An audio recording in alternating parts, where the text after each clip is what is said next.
I wish when we actually were doing like the beginnings of these videos that I got that little like like the news sound where it's like I actually got like a little bit of prep beforehand because I believe now we're live and it's always just me sitting there hearing nothing and staring at the channel.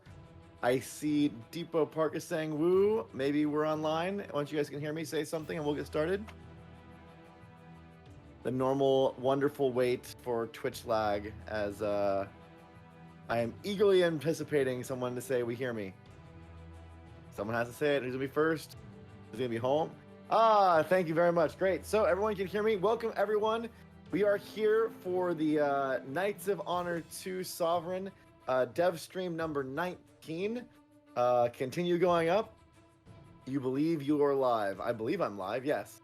Live or live, depending on how you say it. So great to have everyone here today. We're gonna have a fun show. As everyone can see, I have my wonderful friend Veso on the stream today with me. Veso, say hi to everybody. Hello guys, nice to be here. How you doing, Veso? I'm okay, pretty okay. Just a little hot here in Sofia these days, but otherwise it's all perfect. Yeah, we were just talking about that before we cut the cameras on here for the stream. So it's something like now we us ignorant Americans, we always talk in American temperature, but it's like 95, I guess, inside the house. Like that's insane. No, it's outside, but inside is not much different. That's about 35 in European in Celsius and 95 in your units. So it's a little. I had air conditioning, but it broke. Oh Perfect. no! Yeah. I actually had that happen to me. I live here in Houston, Texas. It can get quite warm here in the summers for sure, and I think it was last year there was a couple days where our AC went down, and like upstairs wasn't livable. Like I had to go and stay. We have dual AC, so we had to stay on the center floor where the air conditioner was still working. It was just way too much. We ended up sleeping on the sofas for a couple days until they could get out there and fix it. So I don't know. I do a lot of calls with various European friends, and I see many of them sweating and suffering when the heat goes up. And man, that's tough. I do not envy you that. That's for sure. Yeah, I think it will be. It's just a heat wave. It will go, I guess. Yeah. Yes. Well, you know what? At least you still have. I'll tell you right now. Kudos to you, man. I don't think I'd have the same kind disposition if I were as tired, as warm as you are. So I would be very grumpy. You're smiling and energetic. I'd be just like, ugh. You're right. Well, today we have a really exciting topic. I know that we have been hinting and teasing and discussing in a couple different places the multiplayer aspect of Knights of Honor 2 Sovereign. It is a very, very exciting topic. And today we're doing the first look at some of the details. We're not going through everything today. It's a big topic to go through, but we're finally talking about it. I know this is, when you and I actually first met in the earlier parts of this project, I remember you talking about like the original hope for wanting to do like a full size or more of a full scope multiplayer for the first Knights of Honor, and it just being so daunting and intimidating that you weren't able to tackle it. So this is in a way kind of a dream come true to be able to come down and really have a multiplayer experience for this game. Yeah, it's I'm very excited that we actually started talking about it and of actually playing the game myself with my colleagues. And yeah, it was probably the community wish number one to have a multiplayer on the campaign map. And not just for 2 players or stuff like that, but a bit more well told and more balanced and all those things. So it's a quite big chunk of the development and quite a lot of effort. I guess we'll say a few words about it during the stream, but by far not the easiest thing to do, but it's very rewarding. Yeah, I know a lot of the stories I hear from all the people on the team that I ever talk with are always about the multiplayer sessions. So you can already see obviously there are fans that are just going to play single player and the single player game is going to be great. So it's not like either side is being neglected for the other. But when you're a community and you're playing the game, it seems like there's a lot of fun and a lot of water cooler type moments. And I have a couple of my own few memories. So it's I don't know, it's really compelling. And I think, you know, so if you haven't read it, we have our Dev Diary posted, DevDiary 19, on the site. So it's community.knightsofhonor.com. We welcome you to join the community. We always try to take questions from the community during our streams, especially on the Dev Diaries. So if you get involved there and post, you get to read. There was a fun a competition for a while on who had the first post on the different diaries. I don't know if that's still going on anymore. I think Ivory Knight has given up his throne, and I think Yavor has actually been the first post for a couple times now. But anyways, that's old Dev Diary culture. But I encourage you to go read it and check it out. One of the first things I thought was interesting that we talk about in the Dev Diary is that this is, I mean, it kind of goes without saying, but I think it's still you know, worth talking about, is that, you know, multiplayer is difficult not just for the technical challenges. The technical challenges are real. There's a lot of engineering work that goes into having a game of this scale. I mean, even just, I remember we were talking about the sheer complexities of all of these countries and all of their armies pathfinding around the map and trying to share all of that in a multiplayer session. That's a lot of work just to get that to work right. There's a lot of armies moving around all at once in that world. Yeah, but thousands, tens of thousands actually sometimes. But the design challenges was the other part of the difficulty. And if you remember, Brad, with one of our very first meetings, we were talking about multiplayer, and we were looking how to position the entire feature, where to derive inspiration from. And we definitely at some point said, okay, let's see what we can do different, what we can do better than other grand strategy games. And we partially drove inspiration from the nerdy board gaming culture, where friends are getting together at night or during weekends, and they're playing, but then they can seamlessly continue their game next day, and so on and so on.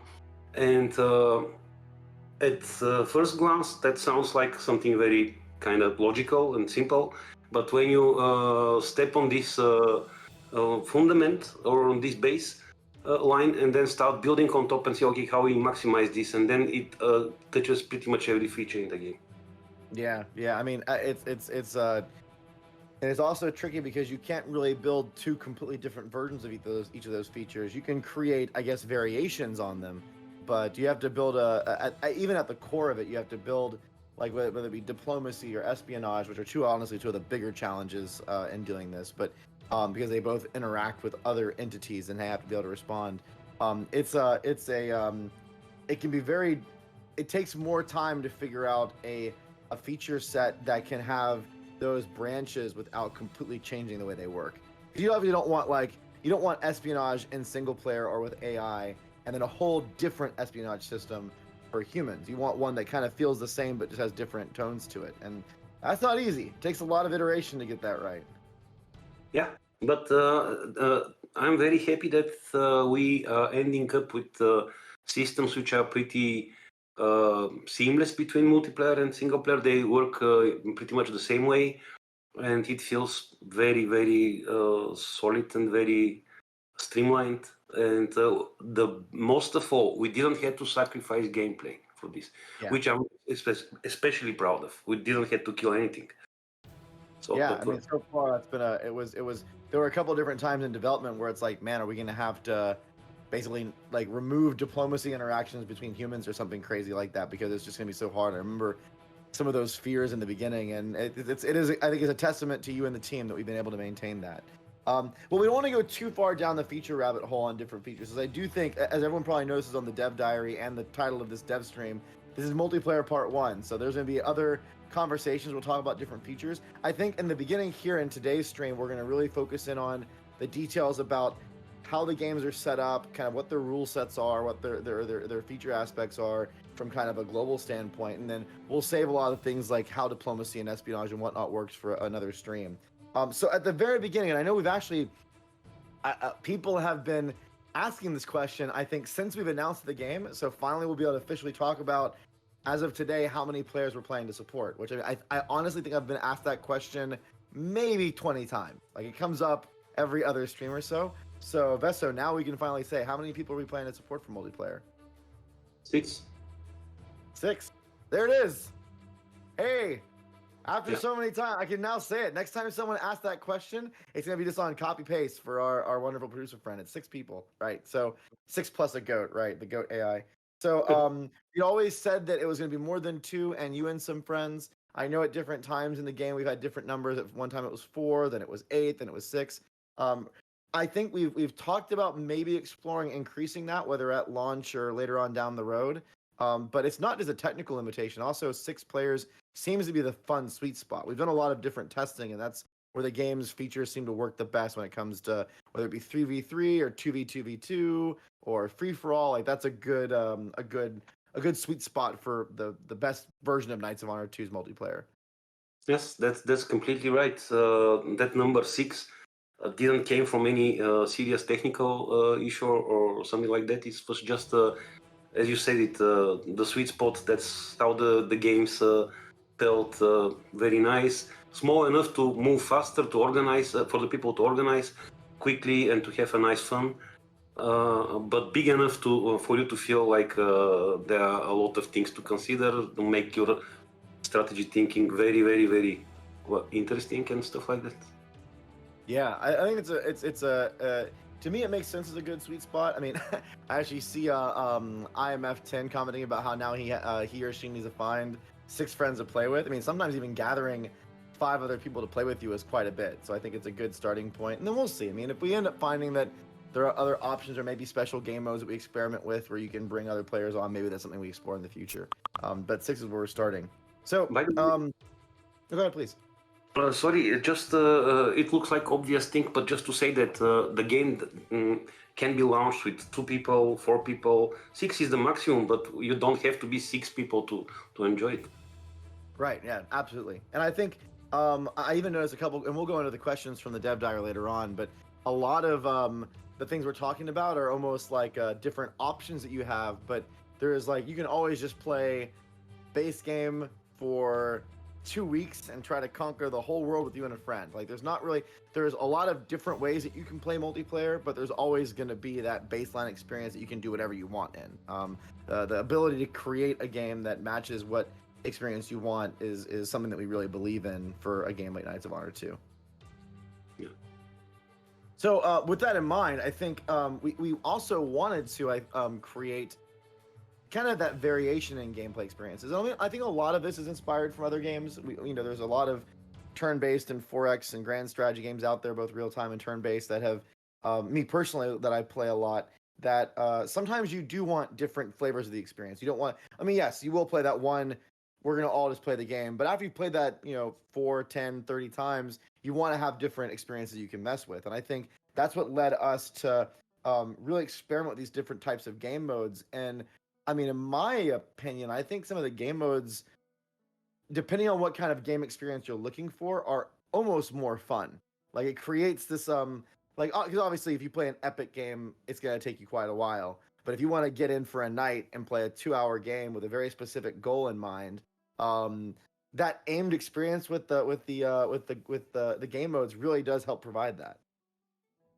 Yeah, actually, those game modes are coming very naturally from the rules of the game, and what you said, they are meant to emphasize or build on a particular game style sometimes, and allow a little more pushing for certain aspects of the game, let's say diplomacy or economy or stuff like that than usual. But this doesn't come at exchange of or killing other aspects of the game. So, for example, Right. if you play the Kings, you really should be very greedy and should count every gold piece. But this doesn't save you from wars and from other stuff. It just makes other players killing your trade routes especially rewarding for them. Yeah, definitely. Now, I'm going to give a little bit of a telegraph and a tease. Now you guys have seen a number of gameplay clips and footage. We are going to show some new gameplay today. We have a clip of a game with like 4 or 5 players on it. I think I have 2 players' perspectives that we kind of swap back and forth from. That'll come up a little bit later in the stream. So for anyone that has people that get excited about seeing some of those gameplay sneak peeks, We're going to be showing a little bit more today. We promised you that we'll show more gameplay as we go on, and today is another example of that. So get a little hyped about the fact that you're going to see even more live game footage, not live game footage, but new game footage here live on the stream. So let's go through some of these different game modes really quickly. I think it's worth talking about a few of them in detail to give some perspective on how we're exploring some of this stuff. Yeah, gameplay hype. Woo! The first one and I already saw some people who read the diary are like, Peasant Rebels, like, or Peasant Rush. So Peasant Rush is one of those game modes we have. Why don't you tell us a little bit about that? Well, this is with just a pinch of humor. That's the naming. In some grand strategy games, some people really like to expand their territory very quick, and going with the cheapest possible troops in very early in the game, retaking a lot of risks and growing faster. The other slang which exists in the grand strategy communities is like a blobbing or blob wars or stuff like that. So actually the original name of this game mode was Blob Wars.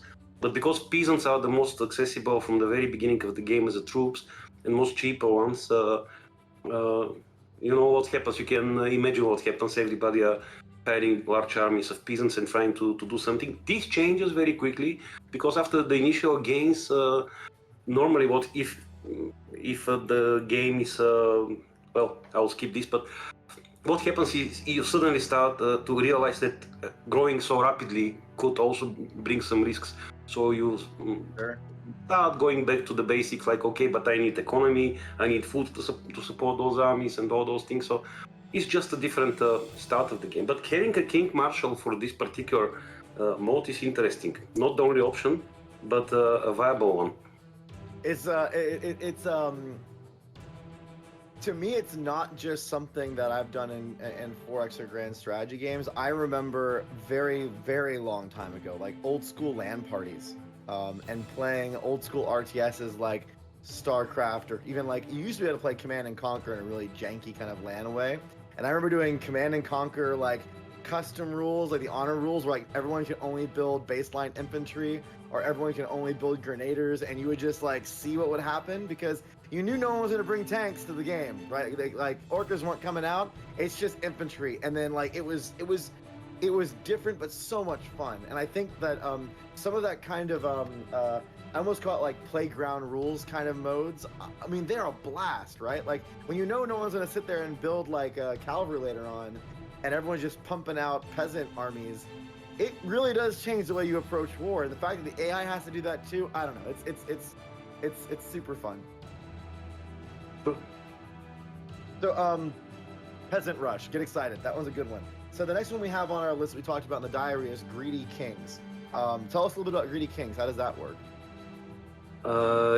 Depends if you're playing free for all or in a teams, but you need to collect and have possessed currently a certain amount of gold pieces. That's very simple goal actually, but it again shifts the priorities and shifts the decisions because you know there are many ways to spend gold in Knights of Honor, and unlike the other game, now it's very rare way when you feel like gold doesn't matter. If you're an extremely huge empire, then you will have the comfort of being very rich. But almost never it happens that you just don't know how much money you have. It's that much. So besides just trying to expand your economy, and wars always exist, but also you need really carefully to think, okay, should I spend here? How quick the returns of this spending will be? Will it be something relatively quick, or maybe it's a very long run? And maybe I cannot afford it, and a lot of things like this. And trading, economy is brilliant. Conquering trade centers on the map as well, and stuff like this. I think it's a very interesting balancing act because in that kind of game, especially, and we'll talk about with Alex a little more some of the different settings that we have for these different game modes. But if you have a time limited or generation limited game experience, and you know that you only have a certain amount of time, you have to kind of balance that edge of, all right, like developing my province with certain buildings that magnify how much gold I get, or getting a whole bunch of governors can certainly bring in the gold, or like getting a whole bunch of merchants to get trade deals going can bring in gold. But you also do need to expand a little bit too. You can't just stay at the same size you're at. And so there's this balance between, okay, how tall do I build versus how wide do I build, and when do I make those different decisions? And I mean, there's a lot of different ways you can do it, which I think is quite compelling in that experience. Right. Even the difference between like ramping, and we talked about this before, all the different royal or the royal court or the knight skills, or even like the traditions for your kingdom. It's like, am I going to do a trading run to see if I can do diplomacy and trade to generate revenue, or am I going to have governors that generate a whole bunch of magnifiers on gold for particular provinces? Like, even those decisions can really kind of set your strategy. So yeah, it's very dynamic. I think it's fun. Yeah, maybe when you said very dynamic, I don't know if we clearly communicated this, but those multiplayer games, we aimed for them to be about for the players to be able to finish a multiplayer session with just one goal, a long one, like 3 hours, 4 hours, but to be able to kind of do this. And here those game modes are tuned more or less to allow this. Of course, the Grand Campaign is a different story. It could take weeks or many days, but most of those Greedy Kings, Peasants Rush, they are aimed to provide this one sit. Yeah. So we have one more game mode we're going to talk about, and then we're going to move on to a couple other topics on the settings section. So the last game that we talked about in the Dev Diary is War of Goods, and to me this is in a way a different type of economic game. It's, you know, it's not gold per se, but it's still about economy and diplomacy to a certain degree. So maybe you can share a little bit of details on how War of Goods works. Well, they're actually quite different, because War for Goods, you need to expand. So you need to balance expansion and gold income. Gold income is not that important. It's only important for how fast you can expand and construct and build structures and upgrade structures. So at the end you can have all the goods produced which are required for you. There are many goods in the game. I think about 64 right now. And in these multiplayer games you don't have to get all of them, because this will take very, very long time. But let's say 20 or 30 or something like this. And it's especially another thing which is very interesting. If we play in teams, like 3 versus 3, then it's a good idea for the team members to synchronize who is producing what, not to avoid double work and double spending of gold for doubling. And that's an interesting way for the team members to plan their strategies. Who conquers, who produces what, that thing.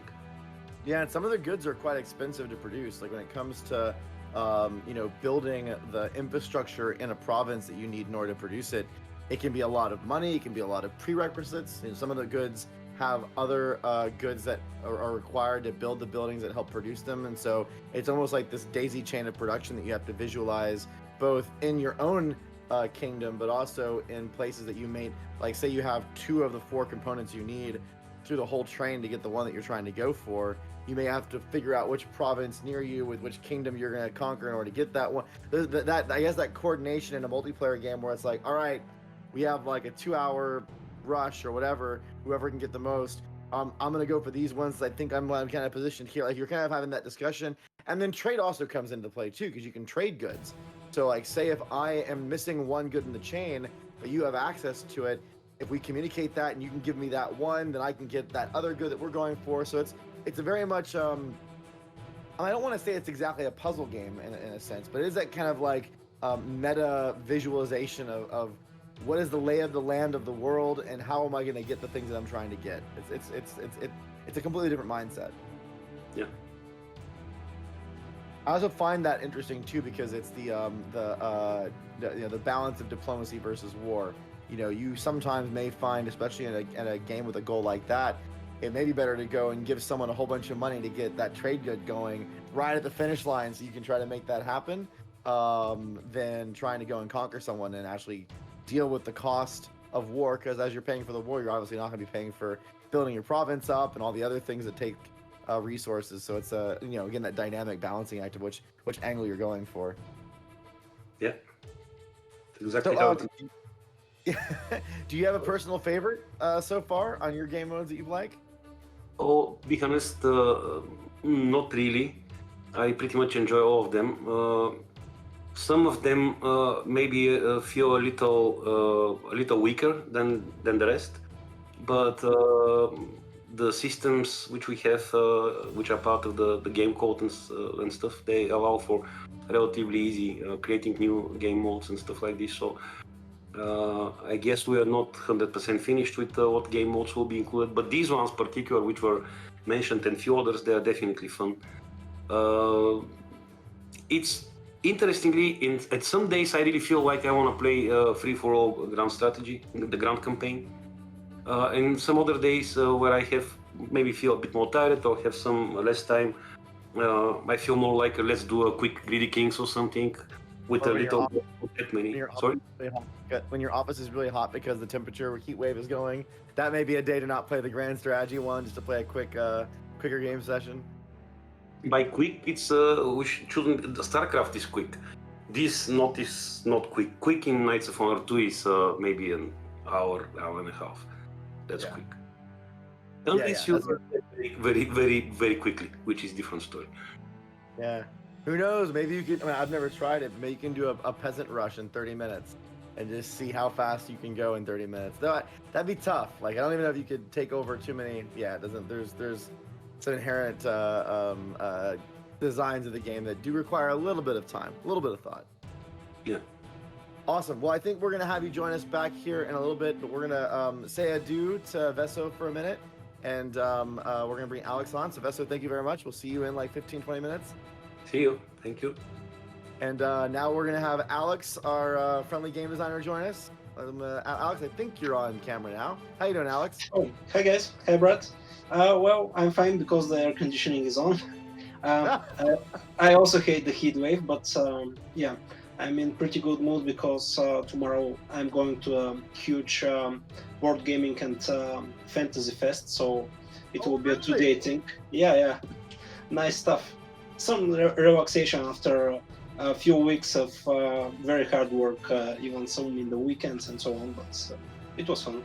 Also. Oh, that's awesome, man! I didn't know that. You didn't tell me that in the pre stream setup. That's really cool. Yeah. Is it like a big It's event, or is it with like just you and your friends? no, it's 2 hotels reserved just for this event, so it's something huge. It's basically 2 days of drinking beer and playing board games and talking about books and movies and so on. Some lectures around. It's nice. That's awesome. Yeah, I actually have a birthday coming up next month, and we're doing something a little bit different, but with a group of friends. We have like 15 or 16 people that are all gathering, some from different parts of the country, and we're gonna basically have a property we rented that has like a really big long table, and we're gonna just set up and play board games and drink and eat for a couple days. Awesome. It's gonna be a lot of fun. So not as epic in scale as your double hotel, but it's just so much fun sometimes to get with friends and play some cool board games. Yeah, true. Absolutely. So we've been talking with Veso about multiplayer and game modes and all that kind of stuff. And I think we actually have, I mentioned this before, we're going to show some footage. We're not going to talk to the footage. It's just some stuff to show in the background so you can see into some new gameplay, but we do show quite a bit in the gameplay footage. So hope you enjoy that. It's a game between, I think, 4 or 5 of you, but it's the footage is focused on you and one of the other team members, Anton's perspective. We're going to talk about this in a little bit later, but I just want to tee that up as that starts playing in the background while we're talking here. So now we've talked about game modes, and game modes are one thing, but they're also, we alluded to some of this during the conversation before, there are a number of settings that kind of sit above the game mode that can really impact every game. Yeah, the game settings are universal, though some might be forbidden for specific modes. But in general, what you get as experience is a combination between whether it's a cooperative game or team game, what's the game mode, and what are the settings, because as you imagine, they can so drastically change the experience that all your strategies have to shift in some way or another in order to fulfill the new restrictions you are playing in. So, for example, the time limit. It's one of those things that I think that has the biggest impact on the game. Yep. And I think time limit, I think, is exactly what we're going to start talking about here, because there's there's a couple different ways that you can limit time limit. By the way, I am surprised. We're showing new gameplay footage, and I'm seeing no gameplay footage hype in chat. Usually you guys like all freak out and clamor for new footage, and I'm not seeing anyone like, whoa. So I guess people aren't as excited about gameplay footage anymore. See, this is it. It's like you give you give a mouse a cookie. Like you give them one cookie, and then they're just like, I don't want cookies anymore. I want a house. They just pushed us to complete the game, and now nothing. Yeah. I don't know. we show one clip, and now they're just like, wow, more footage. That's so two streams ago. I don't even know. I may be milking a little bit, but anyways, we'll let the video keep going here in a second. So the talk about the different settings for time limiting, because I think there's a couple different aspects here. The first one is obviously just time, right? Like that's how you can limit it. Yeah, we currently call it hard time limit and soft time limit. These are just the names for the development phase. But the difference is that when you set the game to a hard time limit, you know exactly when it will end. And this allows you to do some tricky stuff in the end, just some very unsustainable strategies that will not last even 2 minutes more, but you just do them in the last second, in the last minute. Yeah.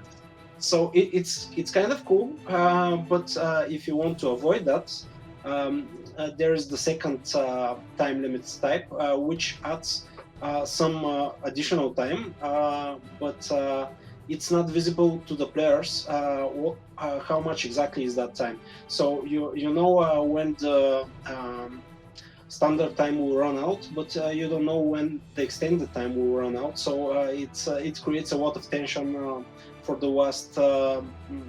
I'm not saying how much minutes of the game. There is some random to it, so nobody knows. Even us as developers, we don't know when the game will end when we're playing. Yeah. By the way, Tanzi Hihan is saying that I'm also offering tacos al pastor with this gameplay, and man, I am so hungry right now. So if you start talking about like tacos, I may have to pause the stream and go get something to eat. I am starving, and tacos are always a favorite. Yeah, I think that it kind of reminds me. I mean, obviously I'm American, so like we're not as we are football fans, soccer, European football fans. But I feel like it kind of reminds me of how overtime in football works, where it's like overtime's going and like you're gonna play for a little bit longer, but no one's really sure exactly how long the refs are gonna give you. Is it like 2 minutes? Is it 6 minutes? Like you're never really sure. It's that kind of tension where you're like, it's gonna end and it could go on for a little bit, or we may have like 10 minutes to go. And I think it's a very compelling like way to ratchet up that last bit of tension as you're noticing that finish line's coming around. Well, the difference with football or soccer is that in soccer, how much time is added depends on who is winning, and here in the game it doesn't. So unofficially, of course, those fair referees, right? Yes. You may be a sneaky referee there, you little game designer. Love it. So the other thing that we talk about is in the DevDiary is this idea of generational time limits, and I find this super compelling because it's a completely different way, but it really does match the way that and we've talked about this before. We don't show in Knights of Honor and in Knights of Honor 2 as well. We don't really show a year or a time. We do that purposely because we want to kind of abstract the passage of time. You're living in a certain way. You're playing on a fantasy, and you don't want that to be tied to like progression of an era or an actual physical time frame. But we do use the concept of like generation, like your king dies and his heirs take over, as this kind of another measure of how long something has gone, like how many generations you've gone through. So how does the generation time limit work? I kind of have alluded to it a little bit maybe, but still, how does that work? Well, it's completely different as a result to standard time limit because it turns out to be something like chess. You have to protect your king especially if you're not in the winning position of a game. The generation limit counts deaths of kings of each kingdom, meaning, for example, if we set the limit to 2 generations, that means that 2 kings have to die for each of the kingdoms. So if you're losing the game at the moment, you have to be very protective to your king, and that's not so easy, especially for some classes and so on. It's a pretty tricky thing to do. Yeah. And there's a way to introduce. Like if you're losing, if you're winning the game, and there's only one king left, and you know that there's only one king left, it's like you may change your complete strategy to try to go for an assassination play, and other people that are losing may try to put pressure on the winning player so they can't afford those actions. Like it really does kind of like your goals are completely different because you're trying to either trigger or delay that conclusion of the game. And it's a very tangible thing. You can go and see like this dude is young, this dude is old. You can kind of give an idea of that prediction. It also kind of changes, like if you have a martial king, if you happen to roll a martial king, it makes that whole thing a lot riskier too. Because if you go and use him, which is a very strong martial, he can go and do some damage. But you also risk losing him in battle, and that's a whole different dynamic there. And even in battles he can get trapped, for example, in a castle siege or something. But if you're playing well, you can protect him, not 100%, but you can keep him kind of safe. But for example, if he's a spy, you cannot just leave him in your kingdom to do nothing, because this is the strongest spy in the game, and there's always a risk of that character being captured. So it turns out extremely risky, especially if you're playing, if you're using your spy against other players, because they can be ruthless and just execute him.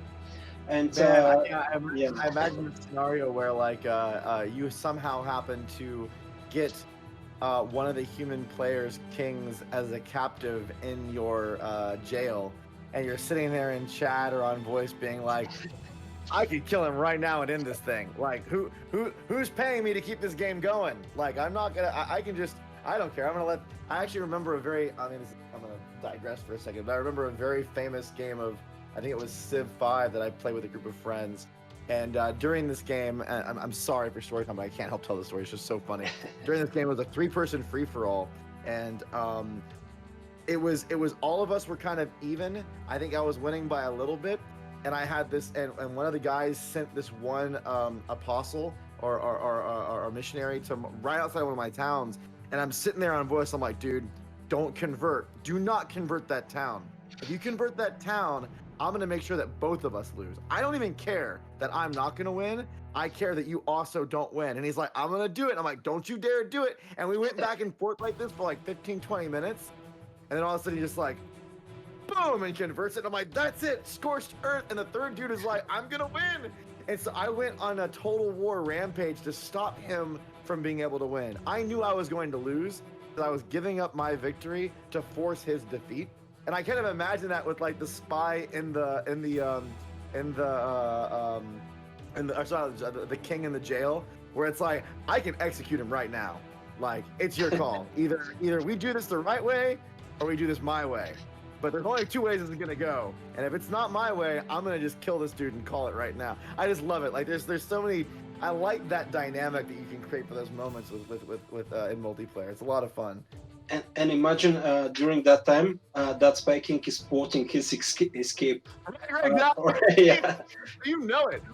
You know people are going there. And what's crazy is with some of the spy actions, you could actually help another person's king escape, because you could go in there and do a prison break where everyone leaves. So it's like, oh my God, I am winning. It's not my king in jail, but I don't want those guys to kill him. So I'm going to try to get that guy out of there so that he can live longer. Like, all those different dynamics I'm getting excited, but it can be it can create a lot of fun moments where you just don't really know which way all those different things are going to swing. I like it quite a bit. So let's talk about one more thing before we bring Veso back on, and we'll have a little bit of commentary on the gameplay footage we're showing. So the last topic we talked about in the dev diary that I thought was very interesting was this idea of overtime, like not overtime, but tiebreakers. Because it is possible, especially with a game like War of the Goods, where it's like you're trying to go for who can get the most goods in a thing, and you may all have the same amount of goods in the end. Like it can definitely happen. So maybe how do these tiebreakers work out? What are some of the different ways that we're experimenting with this when it comes to the settings that you can set? Well, tiebreakers are something quite secondary goal of the game. So you can combine all types of main goals with such tiebreakers, and these tiebreakers take place in case of the game ends early for some reason. For example, time limit before anybody has reached the main goal, for example. Right. And there are some other ways to trigger early end, but yeah. So if early end triggers, then you get the tiebreakers, and you can just set the same tiebreaker as the main goal. For example, okay, we need whoever wins 30 resources, produce 30 resources wins. And the tiebreaker is again resources. If nobody wins, then the time limit runs out, and we can again check out the resources. But we can make some more not so standard combinations. For example, if nobody collects 30 resources, then the one with the highest fame wins. And you have to very carefully make the right decision whether you can rush for victory, for the standard victory, or you should try to win by stopping everybody else winning on the main victory, and winning by having the most fame or the most gold or whatever the secondary victory condition is. I think I'll be very curious to see, because you can set those tiebreaker values in the game settings, and I'm really curious what kind of settings create the most interesting meta when the game releases and people start playing, because I imagine like having fame as a secondary tiebreaker, or economy, or whatever it may be, they're all going to have different implications on the secondary way you play the game, right? Like if fame is the secondary tiebreaker, then you have to always keep in back of your mind the balancing act of just going for the victory, or knowing that you may end up being in a tie and making sure that you have enough fame to try to swing the victory. And those different meta plays, I think, will be very impactful to how players end up evolving the culture of how multiplayer goes. I'm really curious about that. 'Cause I think, especially with time limited or goal limited type games, I think it's going to be a little, I don't want to say it's common, but I think especially for good players, that may happen frequently enough to be a thing. Like it may happen frequently enough that you actually do have to keep in mind, even before the game starts, and negotiate, all right, like which meta are we going to play? Are we going to play the fame meta? Are we going to play the gold meta? Like which one is going to be the one we're going to try for this? Because we all know this is going to change the tone of how we all play a little bit. I think that's really cool. By the way, I don't know if you probably aren't watching chat, but we had Maris Pedis offer their firstborn child to get a release date, and then that turned into cryptocurrency. You know what? Back like in April, maybe Bitcoin for release date would have worked, but today I think it hit like 29 and 30, maybe not so much. But as a 65, that may have actually worked. I may have actually considered taking some Bitcoin for release date. To be honest, guys, if we knew, if we had a very clear projection of when the release date for this game was going to be today, we'd probably be talking about it. We really believe in giving this game the time that it needs to be the game that it should be. I mean, it's an epic game. It's large in scope. There's a lot of complexity to it, and it's a game because, like Veso mentioned earlier, I mean, a short session of Knights of Honor 2 Sovereign is a couple hours. You can easily play one game that can last, what, 5-10 hours? That's not uncommon at all. I'm playing a game right now, I think I'm 4 hours in, and I'm still, I would consider an early game for me. I'm a little slower maybe, but I think that when your game sessions are that long and you have to play so many sessions to figure out where the game's at, it takes a little while. And we want to make sure that the game matures and the feature matures and the rate they should. So we will definitely tell you as soon as we have clarity on when that will be. But like we've talked about before, and I think as you want, we're not going to rush this game. We're going to do everything we can to give it the time that it needs to to be the game it can be, and hopefully that'll create the best Knights of 102 Sovereign that all of us want it to be. So just, I want to hit that on the head because the release date comes up every stream, and I think it's worth, you know, I know you're excited. We're excited too, so I get that. So let's bring Veso back on here, and we'll spend a little bit of time, 5 minutes, talking about some of this multiplayer session stuff and the game that we've been playing clips of. I think we're going to play that clip one more time, and then we'll go into a few of the questions from the forums and maybe from some chat. There's been a lot of questions going on, so I'm probably not going to get to everything. But to start off, maybe you guys, and I'm going to just be quiet and let you guys talk for a minute. Maybe you can walk through a little bit of what happened during this clip. I think this is like the conquest of what territory was it? I know you were trying to help, Alex. I think you were trying to help Anton during this whole sequence here. So maybe I'll let you guys just describe what was going on. Well, it was a mutual interest actually. I wouldn't say that it was exactly help because the game was free for all. And we just found one of the enemies who was nearby both of us, and we just organized together our attack to see what we can get from that kingdom, which was basically stronger than both of us. So Veso, during this time, this wasn't a team game, right? It was free for all. So I mean, did you know they were kind of coordinated amongst themselves to fight, or were you kind of in your own part of the world at the time? In this particular case, yes, because we were in a Discord and we were talking. So I could judge what is going on there, but I also had some idea to maybe jump to the party, but I was playing with a kingdom that was not so close. So it didn't make any sense to travel a very long time to there. In the video, I think you guys end up completely like smashing this little island nation. Was it like something where they instigated the war, or did you start it, or Anton? Like, how did this whole thing come to play?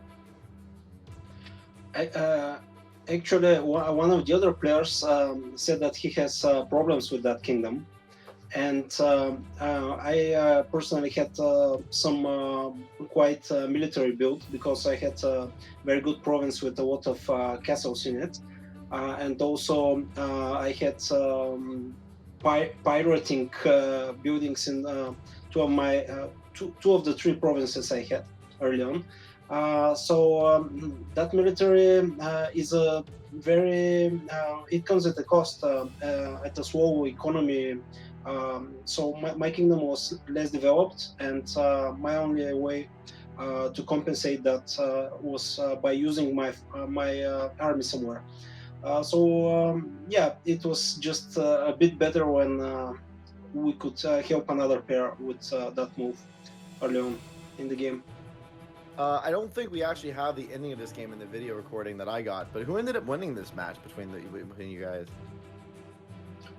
Oh, this one, I think that Anton was pretty well developed later on, but I think that another player won the game, none of us here. Yeah, I saw some. Veso was talking about another game that you guys were playing, and there was a lot of like back and forth with diplomacy going on that he was trying to pull off the win, but then you ended up like doing some crazy military coup against him and his Hungarian allies near the end of that, and kind of like frustrated him or something. You can give a quick like 2 or 3 minute conversation, Veso, of your experience where Alex ended up kicking the feet out from underneath you at the very end there. Well, it was quite funny. Well, it was a grand campaign, and I was growing in the Central Europe, quite large.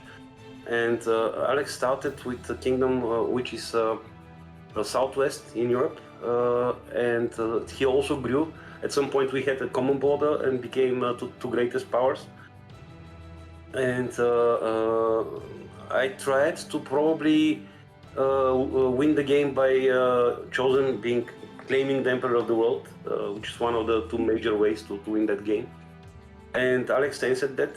I was having already some strong vassals, allies, and all that political stuff. So to win the game this way, you have to arrange the stars by using smash triangle diplomacy, whatever marriages, everything. So at the end you will be accepted as emperor of the world. But Alex says this, and suddenly I started seeing messages like how my relationship with my vassals are deteriorating, and I instantly suspected that's Alex. So okay, it was clear Was that it you, is. Alex?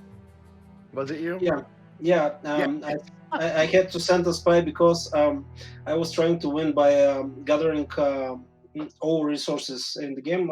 Not all, but completing all advantages, a mechanic that we're going to soon present to the players. So I had very strong army once again this game, but on the votes for Emperor of the World, everybody liked Veso, and he was so close to winning.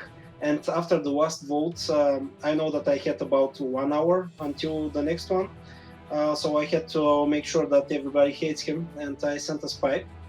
But what I didn't expect is that my spy also discovered later on, not exactly when I sent him, but probably 15 minutes later, that he's making an invasion plan against me. So that was pretty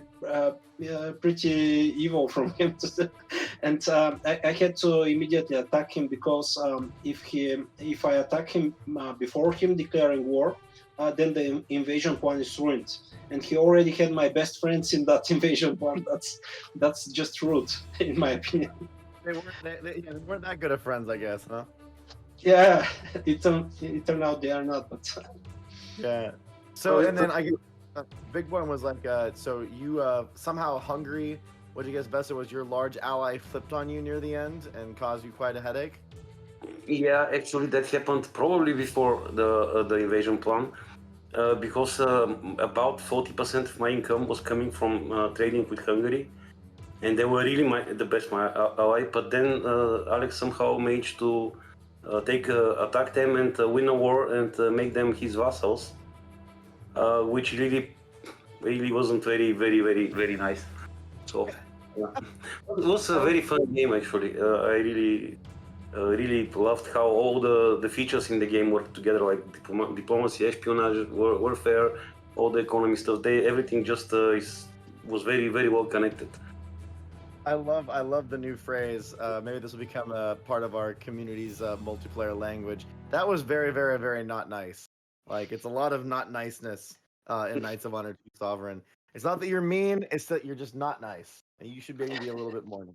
Well, let's answer a few quick questions. We have about 8 minutes left, and I do want to get some of the questions from the forums and a few of the questions from the stream. People have asked a lot of questions today, so we're going to try to do these fast. Yavor asked about the release date. I don't think Yavor is here today, but I'm sure he'll watch the video. We talked about that earlier, so I'm not going to answer that one. One that I think was that I'll answer this one really quick. Ivory Knights asked about, I see you ignored discussing in depth on the multiplayer diplomacy and espionage. Can you elaborate into these topics? What differences they have compared to single player? Are they completely different, et cetera, et cetera? So we are going to do more talks on the different features individually and how they work in multiplayer. We're going to save that for part 2 and maybe even a part 3. So stay tuned and wait for that. Another person asked, let's see. Okay, so this is actually an important one. And some people answered this for him, but William Blake was basically asking about cheating. So he said, so the game takes one player as a host and the others as clients.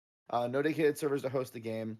If a player is a host, what prevents hosts cheating with the game state? So first off, we are not doing dedicated servers, but there is a lot of stuff that we do on our side for cheat protection and for validating the build.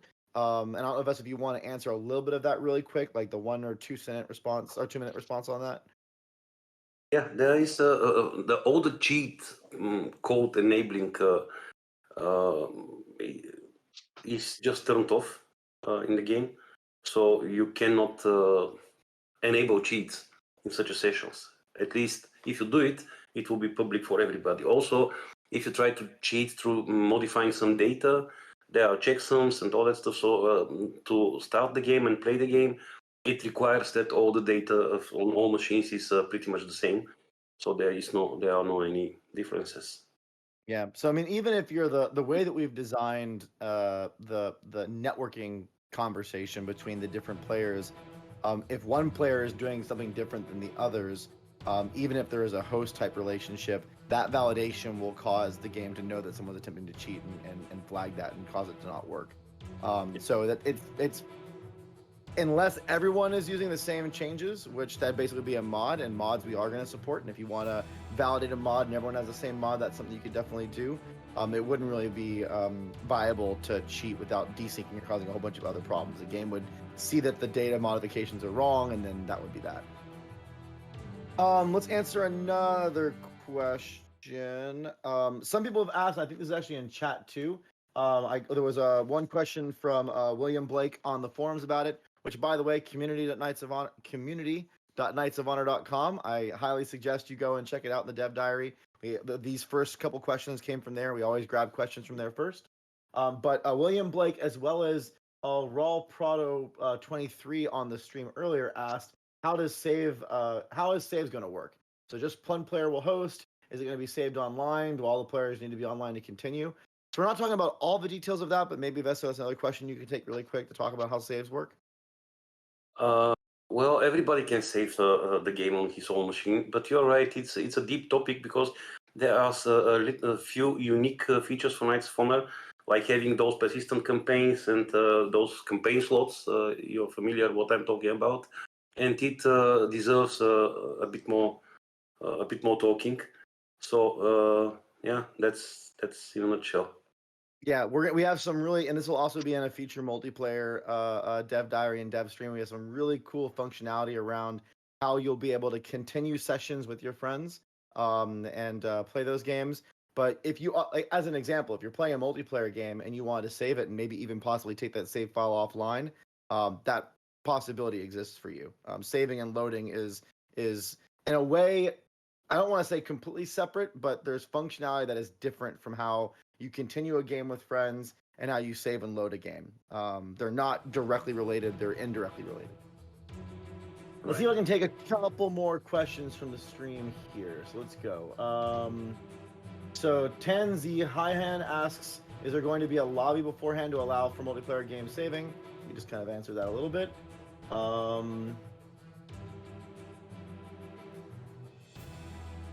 Let's see. Okay, so we did kind of answer this too. So Masim90 as a question for the stream, will be able to choose multiple different win conditions. Either need to compete all to win or only reach one of the selected win conditions to win. That's a question that Alice can take. Well, yeah, but one of the win conditions has to be the main, and the others have to be the tiebreakers. You cannot currently say that whoever reaches 30 provinces or 500 golds or whatever wins. So you cannot combine them directly right now. Okay. So right now there's like a primary goal, and then there could be secondary goals for tiebreakers. We don't allow you to kind of combine multiple win conditions. Yeah. Okay. Let's see what else we have here.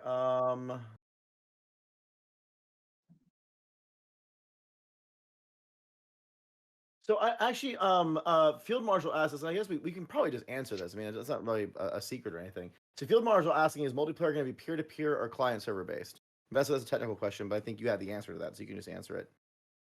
It's let's say client to host. The host is actually the server of the game, so it's not exactly peer-to-peer. Correct.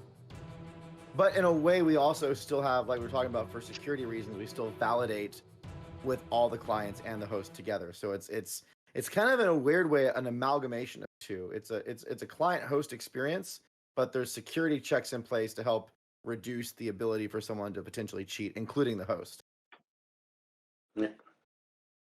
And then I guess tangentially there is also, and this may sound strange because I'm kind of trying to talk around something that we're going to talk about later, but there is also some things that are served on our side, are saved on our side that are related to your game, like the game's state. So like we were kind of alluding to a little bit, the host is a person that's hosting the connections, but there is other things that we are hosting that will help facilitate those games being played.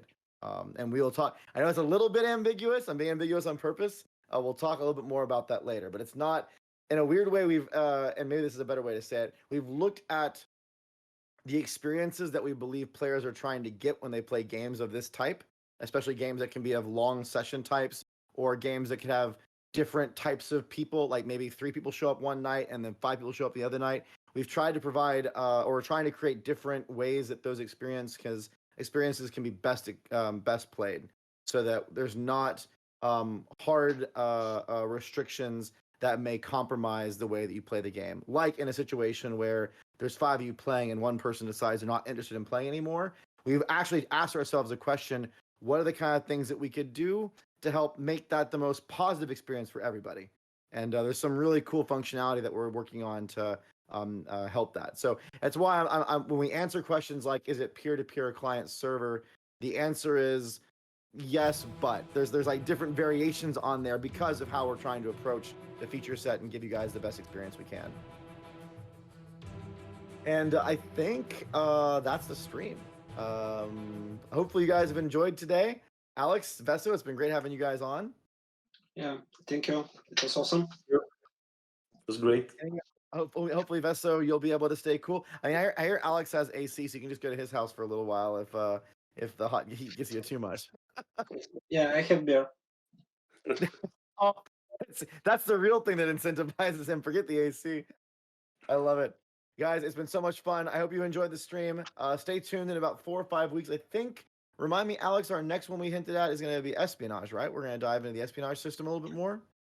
Currently we want to talk about religion a bit, but the DevDiary is not yet ready, so we might change it. But we were thinking about presenting at least 2 of the religions in the game, because we've talked very little about those. Yeah. Awesome. So 4 or 5 weeks ish. Stay tuned for the next one, and we'll see you all then. Thank you very much, everybody. Have a good one. See ya.